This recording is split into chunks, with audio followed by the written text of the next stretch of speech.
Bienvenidos a este recorrido por uno de los estados más fascinantes de México, Puebla. Ubicado en el centro del país, Puebla se distingue por su rica historia, su impresionante arquitectura colonial y su gastronomía única. Este estado limita al norte con Hidalgo y Tlaxcala, al este con Veracruz, al sur con Oaxaca y al oeste con Morelos y el Estado de México. Sin embargo, no solo es conocido por su belleza cultural, sino también por sus diferentes enfermedades que afectan a su población. En este video exploraremos tanto su ubicación geográfica como las diferentes condiciones de salud que más impactan a sus habitantes. Esto para poder entender mejor los retos que enfrenta Puebla en términos de salud pública. Ahora hablaremos un poco sobre los datos demográficos correspondientes a Puebla de acuerdo al Gobierno de México. Tomando en cuenta los datos que se tomaron en el censo en 2020, Puebla contaba con una cantidad de 1.692.181 habitantes, donde el 47.8% correspondía a hombres, siendo esta una cantidad de 809.485 y el 52.2% eran mujeres, siendo un 882.696. En comparación con el año de 2010, la población de Puebla creció un 9.89%. Tal como se puede ver en la pirámide poblacional de Puebla en el año 2020, los rangos de edad que más se concentran en este estado es de 20 a 24 años, siguiendo de la población de 15 a 19 años y por último de 25 a 29 años, los cuales son el 26% de la población total, y podemos observar que la menor cantidad de la población es de adultos mayores. Por otro lado, Puebla cuenta con una gran diversidad cultural donde hay una mezcla de culturas indígenas y mestizas. Dentro de las principales comunidades indígenas vamos a tener a los nahuas, los totonacas y los popolocas. Esto va a generar que Puebla se ha enriquecido en cuanto a su estado y va a ser visible tanto en sus tradiciones como en costumbres.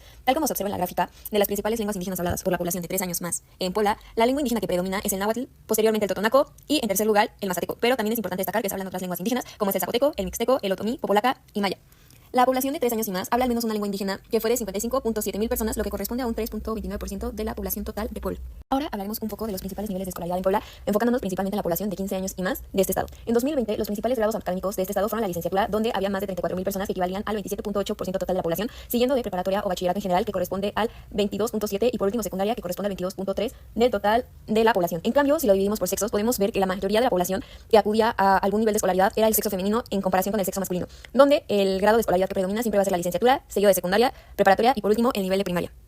Primero hablaremos de la obesidad. La obesidad, en términos generales, es una condición médica que se define como un exceso de grasa corporal que puede ser perjudicial para la salud. Sin embargo, para fines de este trabajo hablaremos un poco de lo que es la obesidad infantil. La obesidad infantil es una enfermedad que va a afectar a millones de niños y de adolescentes, poniendo en riesgo su salud, y se define como un índice de masa corporal superior al percentil 95, por lo cual va a ser necesario que para esta enfermedad se utilicen las tablas de crecimiento de la OMS, donde utilicemos los índices de peso para la edad y talla para la edad. Es importante saber cuáles son los factores de riesgo para padecer obesidad en etapa infantil. Estos pueden ser, sobre todo y en primer lugar, una dieta hipercalórica y que aporte pocos nutrimentos. También puede ser una alteración en las horas de sueño o que no se duerman las horas suficientes.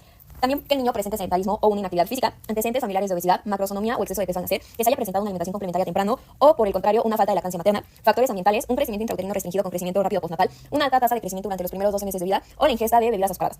La obesidad es una de las enfermedades que nos va a traer mayores consecuencias, tanto a corto como a largo plazo. La principal causa es que si un niño presenta obesidad infantil, va a tener una mayor predisposición a presentar obesidad en etapas adultas o en el futuro. También presenta un mayor riesgo de sufrir enfermedades crónicas degenerativas, como pueden llegar a ser la diabetes tipo 2, hipertensión o incluso cáncer.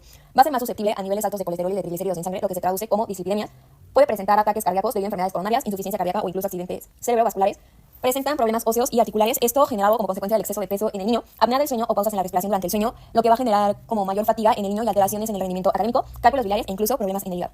Por otro lado, es necesario saber que el costo o el impacto económico de la obesidad va a ser significativo. A nivel nacional, el sobrepeso y la obesidad van a generar costos de alrededor del 2% del PIB o Producto Interno Bruto, lo que equivale a 26 millones de dólares anuales. Estos costos incluyen gastos directos, lo que se traduce en la atención médica y tratamiento de la patología, como costos indirectos, que se traducen en la pérdida de la productividad y la mortalidad prematura generada por la obesidad. En total, se va a estimar que México gasta cerca de 6 millones de dólares de costos tanto directos y 20 mil millones de pesos relacionados en costos indirectos por la obesidad y el sobrepeso en conjunto. En términos de salud pública, Puebla va a ser un estado que se va a encontrar entre los 10 estados con más casos de obesidad. Durante el primer semestre del presente año 2024 se registraron más de 10.000 nuevos casos de obesidad en el estado, afectando en mayor proporción a las mujeres que a los hombres. Como lo mencioné anteriormente, la obesidad va a ser uno de los problemas más grandes en el estado de Puebla, por lo que es necesario mencionar que en niños menores de 5 años, los años vividos con discapacidad que van a alterar en mujeres en el año de 2021 va a ser cerca de 35.117.24, mientras que en hombres de la misma edad en el mismo estado va a haber un total de 46.625 personas. En cambio, cuando hablamos de los años de vida saludables perdidos en 2021 por obesidad en niños menores de 5 años en mujeres, va a ser cerca de 43.628, mientras que en hombres va a ser de 57.618. Por último, las muertes generadas por obesidad en 2021 en el estado de Puebla en menores de 5 años en mujeres van a ser 98 muertes, mientras que en los hombres van a ser 92 muertes. Por último, vamos a mencionar los datos registrados en el ENSANUD, que es la Encuesta Nacional de Salud y Nutrición. El ENSANUD no va a considerar al estado de Puebla como uno solo, sino que se centra en la zona centro, dentro de los cuales se van a incluir los estados de Ciudad de México, Estado de México, Morelos, Puebla y Tlaxcala. De acuerdo al ENSANUD 2020, el sobrepeso y la obesidad iba a afectar al 11.5% en la zona centro. Posteriormente, en el ENSANUD 2018, el sobrepeso y la obesidad afectaban al 6.1% de esta zona, y en 2012, esta afectaba al 8.3% de la zona. La generación de la enfermedad crónica en menores de 5 años se puede observar que la prevalencia de la obesidad aumentó de 8.3 en 2012 a 11.5 en 2020, lo que es un aumento enorme en las cifras en menos de una década. Este incremento en los casos de obesidad implica que todo niño ya presenta un riesgo elevado de padecer enfermedades crónicas a una edad temprana como consecuencia de la obesidad. Ante estas cifras, están igualmente expuestos de padecer enfermedades metabólicas y cardiovasculares si no se lleva a cabo un tratamiento adecuado para la enfermedad. Ahora hablaremos un poco de la anemia. La anemia es una condición médica caracterizada por la disminución de la cantidad de glóbulos rojos o la cantidad de hemoglobina en la sangre, lo cual puede llegar a afectar la capacidad del cuerpo para transportar oxígeno a los tejidos. De acuerdo a la OMS, la anemia se define como una concentración de hemoglobina en sangre periférica inferior a 13 gramos sobre decilitro en hombres y 12 gramos sobre decilitro en mujeres. La anemia puede haber de diversos tipos. La anemia ferropénica, la cual es la más común y la que se va a estudiar en este proyecto, es la que se debe a la deficiencia de hierro. La anemia megaloblática es debido a una deficiencia de vitamina B12, como bien de ácido fólico. La normocítica es debido a que los glóbulos rojos se van a presentar de un tamaño normal. La microcítica es cuando los glóbulos rojos van a estar con un tamaño más pequeño de lo normal, mientras que la macrocítica, los glóbulos rojos van a tener un tamaño mucho más grande de lo normal. Ahora bien, ya sabemos la definición como tal de anemia. Debemos de saber cuáles son factores de riesgo para presentar anemia en niños menores de 5 años. Este puede deberse a un nacimiento prematuro o un bajo peso al nacer, vivir en condiciones tanto de pobreza o emigrar de un país a otro, contar con una alimentación baja en hierro o deficiencia de vitaminas como de minerales, presentar una cirugía o accidentes donde exista una pérdida de sangre severa, enfermedades de larga duración como pueden llegar a ser infecciones o enfermedades renales, contar con antecedentes familiares con anemia de células calciformes, contar con un consumo temprano de leche de vaca, una inadecuada y deficiencia ingesta de hierro en la alimentación diaria, una dieta inadecuada o absorción inadecuada de los nutrimentos, contar con afecciones ginecológicas u obstétricas, trastornos hereditarios de los glóbulos rojos, un crecimiento acelerado o la exposición a plomo.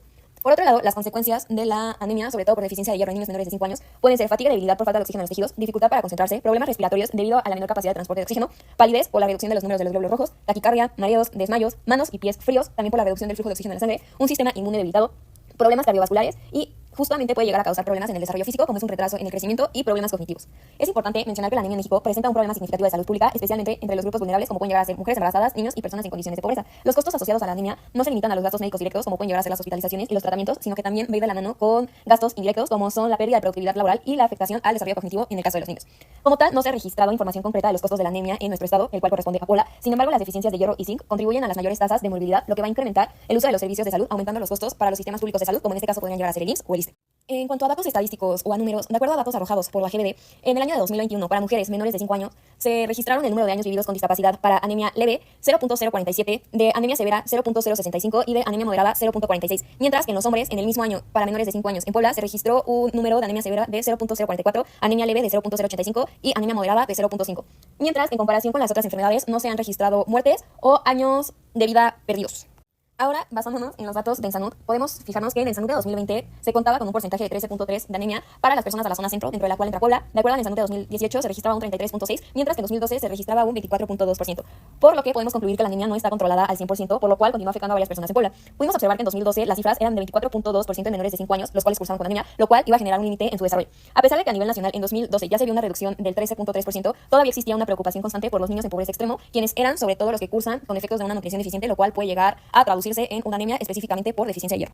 Ahora hablaremos un poco acerca de la diabetes. Esta es una enfermedad en donde los niveles de glucosa en sangre son más altos de acuerdo a los normales, pero en este video nos centraremos en la diabetes mellitus tipo 1, antes conocida como diabetes juvenil. La diabetes mellitus tipo 1 es una lesión crónica en donde el páncreas produce poca insulina o no la produce. Los principales factores de riesgo son antecedentes familiares de diabetes tipo 1, genética, ubicación geográfica, factores ambientales, la edad, que son de 4 a 7 años, así como de 0 a 14 años, enfermedades autoinmunes, factores dietéticos tempranos e infecciones virales. Las principales consecuencias que se presentan son enfermedades cardíacas como ataques cardíacos o insuficiencia cardíaca, esto debido a los niveles elevados de glucosa que dañan los vasos sanguíneos, hipertensión arterial, daño renal, daño en los nervios, neuropatía periférica que causa dolor, hormigueo o pérdida de sensibilidad tanto en manos y pies, problemas oculares, pie diabético, problemas en la piel como úlceras u otras afecciones cutáneas, enfermedades bucales tanto en encías, enfermedad periodontal y caries, problema gestacional que afecta tanto a la madre como al bebé con riesgos aumentados de preeclampsia, parto prematuro y complicaciones neonatales. También hay deterioro cognitivo con un mayor riesgo de desarrollo de demencia o Alzheimer y problemas de audición que puede experimentar pérdida auditiva. Ahora bien, en Puebla, los costos relacionados con la diabetes varían según el tipo de tratamiento y necesidades individuales, pero en general se enfrentan gastos mensuales significativos. Es decir, una persona con diabetes que depende de insulina puede gastar entre 1.180 y 2.000 pesos al mes solo en insumos básicos como es la insulina, tiras reactivas, jeringas y lancetas. Además, ocasionalmente se requiere la compra de un glucómetro y dispositivos de función, lo que puede sumar 853 pesos adicionales en ciertos meses. Este cálculo no incluye otros gastos como consultas médicas, que puede ser un costo alrededor de 800 pesos por sesión, ni análisis de laboratorio que suelen realizarse 2 veces al año, lo que implica otros 800 pesos aproximadamente por cada vez. A largo plazo, el tratamiento completo de una persona con diabetes puede llegar a costar hasta 23.000 pesos al año. Ahora bien, en este caso hablaré sobre las cifras de diabetes tipo 2 de un rango de 15 a 49 años de edad en el año 2021 en el estado de Puebla. Esto debido a que la página GBD no nos brinda información de diabetes tipo 1 en este estado. Es decir, los años vividos con discapacidad, en este caso diabetes, son de 7.168.9 para hombres y de 10.654.74 para mujeres. En los años de vida saludables perdidos debido a la diabetes son de 18.720.54 para hombres y de 18.456.96 para mujeres. Ahora bien, las muertes generadas por diabetes en hombres son de 245.9 muertes y en mujeres 165.08 muertes. Ahora hablaremos sobre las cifras de diabetes mellitus de acuerdo a la Ensanud. Esta situación es alarmante en la población adulta, ya que cada día aumenta más esta enfermedad. En la región centro, la diabetes diagnosticada alcanzó el 11.1% en 2020. A nivel nacional, el 15.7% de los adultos estimó que padecen diabetes no diagnosticada y diagnosticada. En Puebla, el 8.4% de los adultos ya padecen diabetes en 2012, y en 2018 el 9.0% en adultos ya padece diabetes. En estos últimos 8 años solo se ha aumentado y puede que en pocos años uno de cada 5 pueda padecer diabetes. Ahora hablaremos un poco acerca de la hipertensión. La hipertensión es una condición en la cual la presión arterial es más alta de lo normal de forma persistente. La presión arterial se va a medir a través de milímetros de mercurio y se expresa mediante dos valores, donde vamos a tener la presión sistólica, que corresponde a la presión de cuando el corazón se contrae, y la presión diastólica, que es cuando la presión en cuanto el corazón está en reposo entre latidos. En niños, la hipertensión se va a definir como una presión arterial igual o superior al presentino 95 para la edad, el sexo y la talla del niño, medida de al menos en tres ocasiones distintas. Aunque la hipertensión es más común en adultos, también puede ocurrir en niños y adolescentes, y en ellos se va a clasificar en dos principales tipos, donde vamos a tener primero la hipertensión primaria, también conocida como hipertensión esencial. Es aquella que no tiene una causa clara y suele estar relacionada con factores de riesgo como el sobrepeso, la obesidad, la falta de actividad física y una dieta poco saludable. Y por otro lado tenemos la hipertensión secundaria, donde esta es causada por alguna causa subyacente específica, como pueden llegar a ser problemas renales, enfermedades endocrinas o anomalías cardíacas. Es necesario saber que los factores de riesgo para la hipertensión en niños puede ser sobrepeso u obesidad, antecedentes familiares de hipertensión arterial, es una enfermedad predominante en el sexo masculino, una ascendencia mexicana o estadounidense o incluso afroamericana, tener un bajo nivel de actividad física, tener una cantidad excesiva de sal en la dieta, contar con una dieta hipercalórica, presentar un bajo peso al nacer o un parto prematuro, que el niño presente diabetes tipo 1, tener tabaquismo o exposición a la nicotina, el sedentarismo o inactividad física, enfermedades crónicas como pueden llegar a ser enfermedades renales, problemas endocrinos o trastornos cardíacos, y por último el estrés o factores emocionales. Esta enfermedad puede traer consecuencias como enfermedades del corazón o incluso infarto al miocardio, insuficiencia cardíaca, angina de pecho, accidente cerebrovascular, enfermedad renal, daños a la vista conocida como retinopatía hipertensiva, aneurismas que van a ser dilataciones anormales de las arterias, deterioro tanto cognitivo, que puede llegar a la demencia, síndrome metabólico, hipertrofia ventricular izquierda o muerte prematura, donde pueden reducir la esperanza de vida debido al riesgo de eventos cardiovasculares fatales, como pueden llegar a ser ataques cardíacos o accidentes cardiovasculares. En cuanto a los costos, es necesario saber que en Puebla la hipertensión arterial es un problema de salud relevante, ubicándose entre los 10 estados con más casos de hipertensión. Para tratar a personas con esta patología, el costo anual promedio en México varía según el tipo de atención que necesite el paciente. En el sistema de salud pública, los costos van a ir entre 1,067 hasta 10,000 pesos en clínicas privadas, dependiendo de la gravedad del caso y el nivel de atención que sea necesario. Los tratamientos más costosos van a incluir el cateterismo cardíaco, que puede llegar a costar más de 3,300 pesos, mientras que una consulta especializada ronda entre los 111 pesos, dependiendo de en dónde se consulte. Además, las enfermedades asociadas con esta enfermedad como la diabetes, obesidad y dislipidemia van a aumentar la complejidad del tratamiento como los costos relacionados a esto.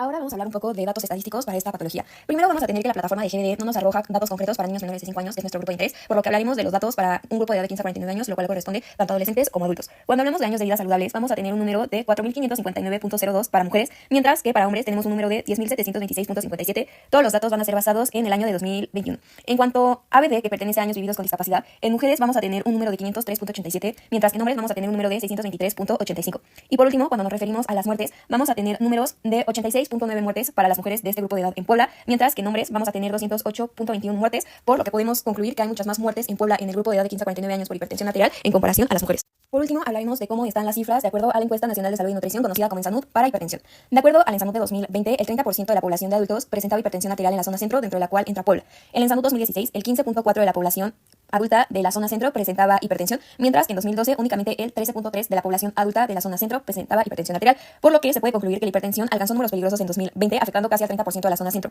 Este disminuyó exponencialmente si se compara en el 2018, cuando tenía una cifra de 15.4, y en comparación con el 2012 con una cifra de 13.3. Por lo que, tomando en cuenta la cifra de 2020, que es el 30% de la población, el sector de salud se va a ver afectado, y es preocupante esta enfermedad debido a que la hipertensión va a ser una enfermedad desencadenante tanto de enfermedades cardiovasculares y renales, por lo que su atención debe ser prioritaria en cualquier ámbito. Ahora ya por último, vamos a hablar de la lactancia materna. Va a ser la etapa esencial durante el primer periodo de la vida. Es la forma más eficaz y natural de proporcionar todos los elementos nutritivos, inmunológicos y emocionales al bebé, así como los anticuerpos que lo mantendrán sano, además de crear un fuerte vínculo entre la madre y el lactante. Sin embargo, esto se puede ver afectada por diferentes factores de riesgo, como lo van a ser problemas de salud materna como infecciones, como puede ser el VIH, consumo de medicamentos por parte de la madre, enfermedades crónicas por parte de la madre como tuberculosis activa o herpes, producción insuficiente de leche, problemas con el agarre del bebé, dolor en los pezones, bebés prematuros o con problemas de salud, alergias o intolerancias por parte del bebé, falta de apoyo, estilo de vida o trabajo de la madre, preferencia personal, factores psicológicos como depresión o ansiedad, o desinformación o mitos. En caso de que no se lleve una lactancia materna adecuada, puede traer consecuencias tanto para el bebé como para la madre. Para el bebé puede traer mayor riesgo de infecciones, aumento del riesgo de alergias, riesgo de obesidad y diabetes, problemas digestivos como estreñimiento y cólicos, desarrollo cognitivo, y no hay un vínculo emocional con su mamá. Tanto para la madre va a traer menor protección contra el cáncer, recuperación más lenta posparto, va a aumentar el riesgo de depresión posparto y va a traer un menos consumo calórico. Ahora, refiriéndonos un poco a los costos de la lactancia materna, en mujeres con hijos, el no amamantar de forma óptima provocó 5,344 casos por cáncer de mama, diabetes mellitus tipo 2 e infarto al miocardio e hipertensión, y 1,681 muertes prematuras por estas enfermedades en 2012, lo que se tradujo en 561.98 millones de dólares al año, y esto representó el 2.5% del gasto público en salud del país en 2016. Actualmente, es importante hablar de la lactancia materna hoy en día debido a que actualmente se ha convertido en un problema de salud. Es por eso que es importante decir que en Puebla los años de vida saludables perdidos en niños menores a un año de edad, en hombres en el año 2021 fue de 1,007 personas, mientras que en mujeres en el mismo año fue de 7,728. Por otro lado, en los años de vida perdidos por discapacidad, igual en niños menores a un año, en mujeres fueron de 2.97, esto en el año 2021, mientras que en hombres en el mismo año fue de 3.03.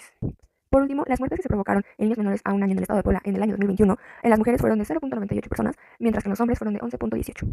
Bueno, ahora ya por último, vamos a hablar acerca de la lactancia materna en un contexto de la ENSANUD. La ENSANUD 2020 nos dice que la lactancia materna exclusiva en menores de 6 meses a nivel nacional fue de 14.4%, mientras que la ENSANUD 2018 no hay un dato específico. También en el año 2012, la lactancia materna exclusiva en menores de 6 meses fue del 25.7%. Sin embargo, en este mismo año, la lactancia materna en menores de 6 meses se vio afectada y disminuye pasando del 25.7% en 2012 en Puebla a apenas el 14.4% a nivel nacional. En tan solo 8 años, esta caída representa una gran caída en todos los esfuerzos para mejorar la salud infantil. Si se toma en cuenta que la leche materna es fundamental en los primeros meses de vida, para garantizar un sistema inmunológico fuerte en el bebé. Esta estadística refleja una profunda deficiencia en el apoyo a las madres para mantener esta práctica. Acerca de la desnutrición infantil. La desnutrición infantil es una enfermedad que aparece como resultado del consumo insuficiente de alimentos en cantidad y calidad, también de la aparición repetitiva de enfermedades infecciosas y de factores sociales que afectan el estado nutricional de la niñez.